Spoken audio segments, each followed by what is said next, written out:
मेरे बिजनेस को आगे बढ़ाने के लिए। अगर आप लोग मेरा साथ नहीं दोगे तो हमारे मालिक से दुश्मनी का मतलब है। समझ में आया ना? सर पहले आपसे डर के ही हमने ओके कहा था। सर आखिरी वक्त पर नक्सलवादियों का फोन आ गया था। बीच नक्सलवादी कहाँ से आ गए बे? कहानी सुनाने के लिए मैं क्या गांव वाला दिखता हूँ? हम सब सच कह रहे हैं सर, माँ कसम। तेरी माँ भी जिंदा है। वो तो 10 साल पहले ही मर गई। मरे हुए लोगों की कसम खाकर मुझे भरोसा दिला रहा है नरसिंह। सर इसे इसकी माँ के पास भेज सर दो। रुकिए सर, वो सच कह रहे हैं।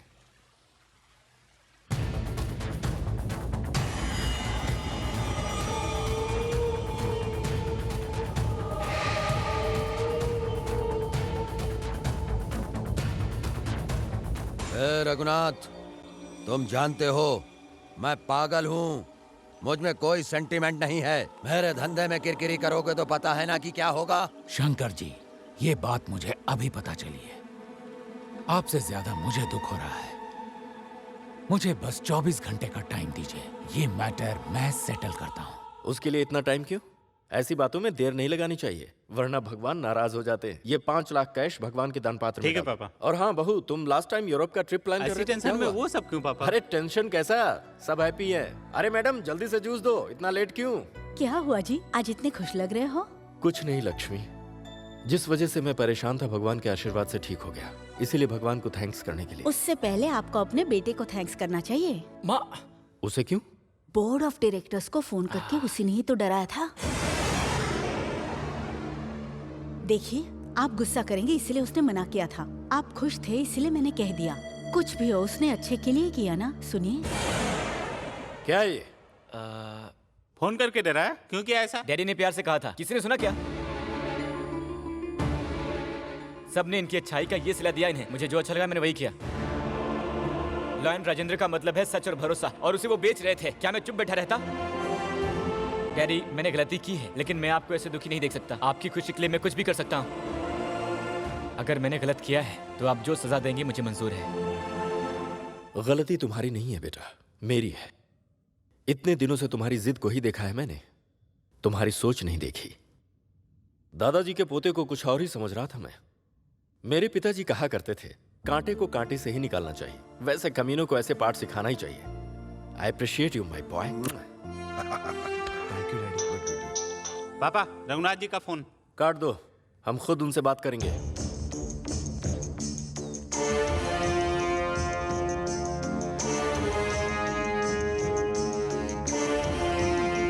क्या समझी जी, कहीं बाहर जा रहे हैं? क्यों?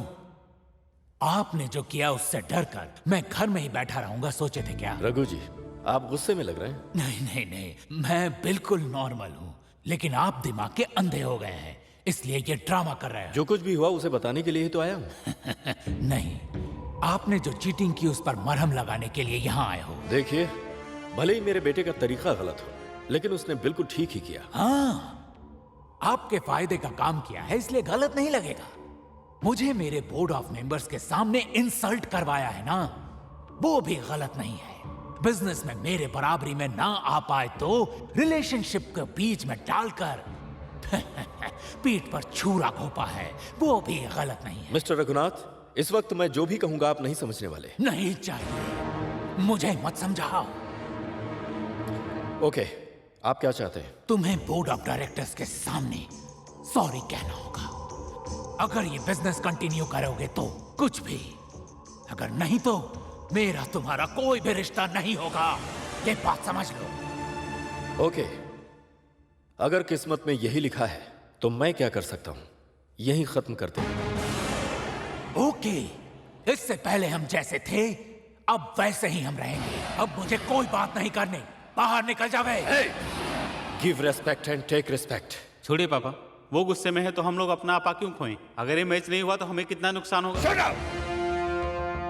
ऐसा इसने छोटे बेटे के सामने बोला होता तो अब तक वो इसके सर को काटकर मेरे कदमों में डाल चुका होता। वो होता है बेटा, वो होता है। अपनी सीमा से बाहर जा रहा है तू। अगर तू अभी बाहर नहीं गया तो तेरे अगर हाथ सलामत रखने हैं तो उनके पैर पकड़ लो। अगर दुश्मनी निभाओगे तो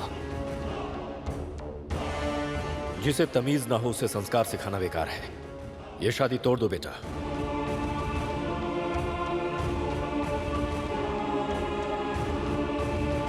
इस शादी के लिए मैंने ही तुम पर जोर डाला था, अब मैं खुद मना कर रहा हूं। आपकी मर्जी डैडी। इससे अच्छे घर में तुम्हारी शादी होगी। चलो।